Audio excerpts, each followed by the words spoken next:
The knowledge archetypes are a set of behavioral archetypes created to help brands manage their actions and behaviors. I'd been working a lot with clients, and one of the biggest challenges they were having was trying to help their brands act and behave. Most of their thinking about a brand had been about perception and imagery. Agencies were so focused on advertising, they were just trying to manage image and perception.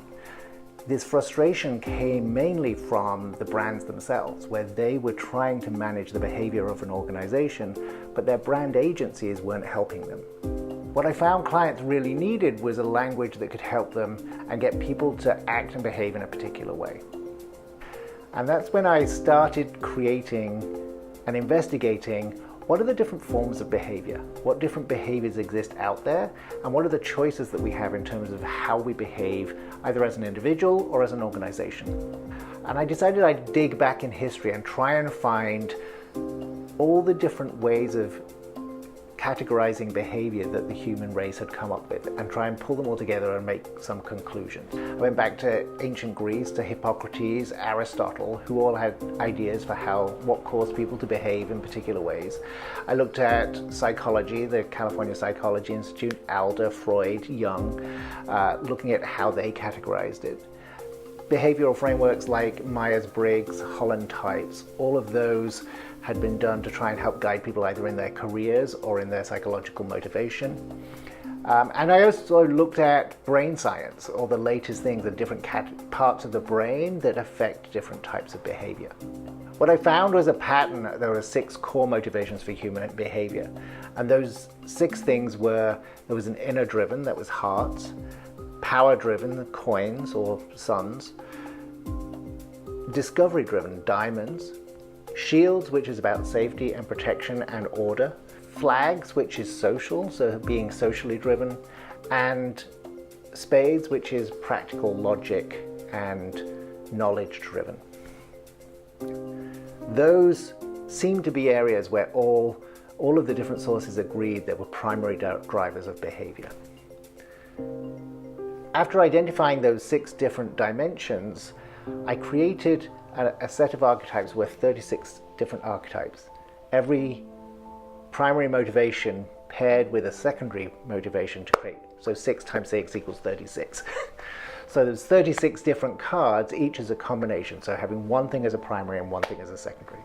After I created the archetypes, I started using them with clients, and I found them really helpful for sort of helping to direct conversations. But what I found I wanted to do was actually sort them and manage them. And that's when I decided, right, these would be really helpful if they were made into a deck of cards. That was when I really started working with Graham Wood to actually create a very unique set of images and identities for each of the individual cards. And that's where his genius came in, and he started making the beautiful cards that he's made. When I was creating the cards, I decided I wanted this to be I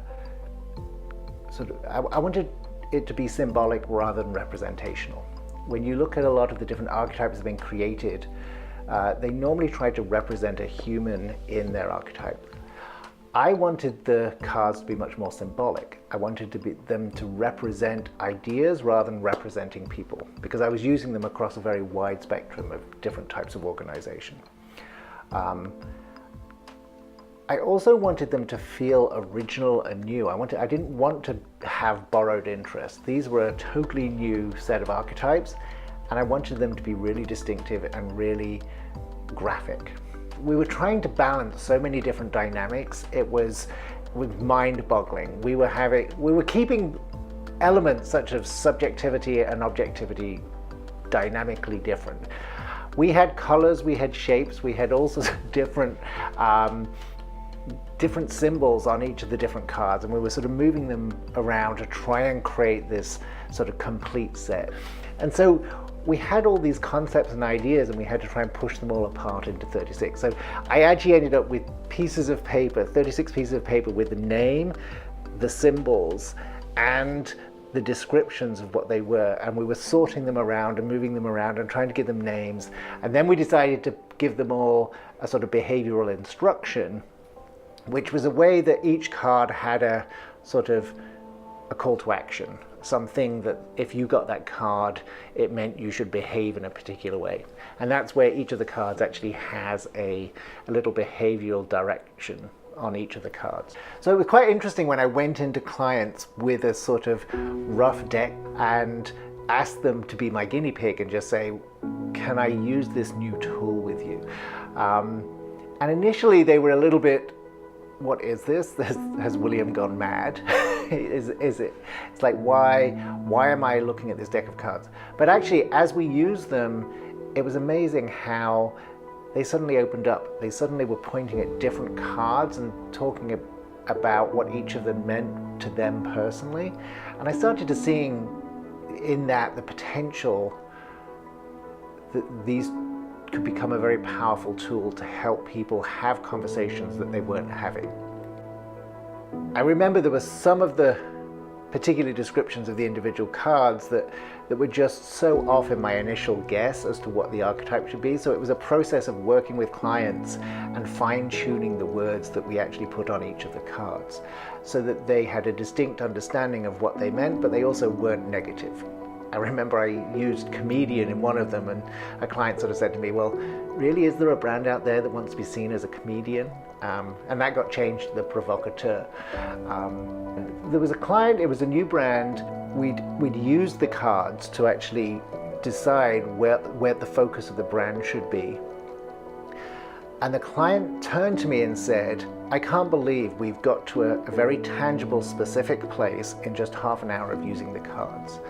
And that was when I realized, oh my God, we got to a very focused answer really quickly. And that's when I realized that these cards could be really valuable. So originally when I started using the cards, I created it for brands to help them be better at how they behave as an organization.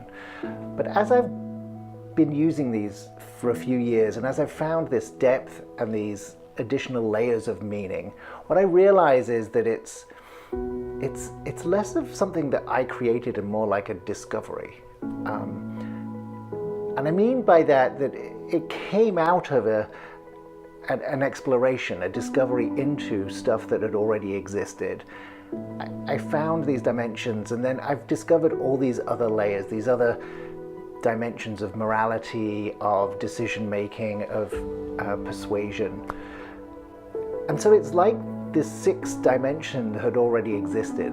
It's not like it's something that I created. I couldn't have created anything that was so complicated and interrelated. They were almost already interrelated. And then what that's made me realize is that there's great potential that as people use these and as I use these, there's probably much more to be discovered. My interest really started with brands and behaviors. And I'm sort of interested to see where people will take this. I'm interested to open it up so that people, it's not like something that I created and I own, it's something that people can take and find extra depth and meaning from. I've already found that some people have taken it into sort of spirituality or sexuality, which is not something I've gone and explored, but other people might. There's probably many more meanings that could be ascribed to the six suits, and there's many more uses and applications that people might be able to get out of them.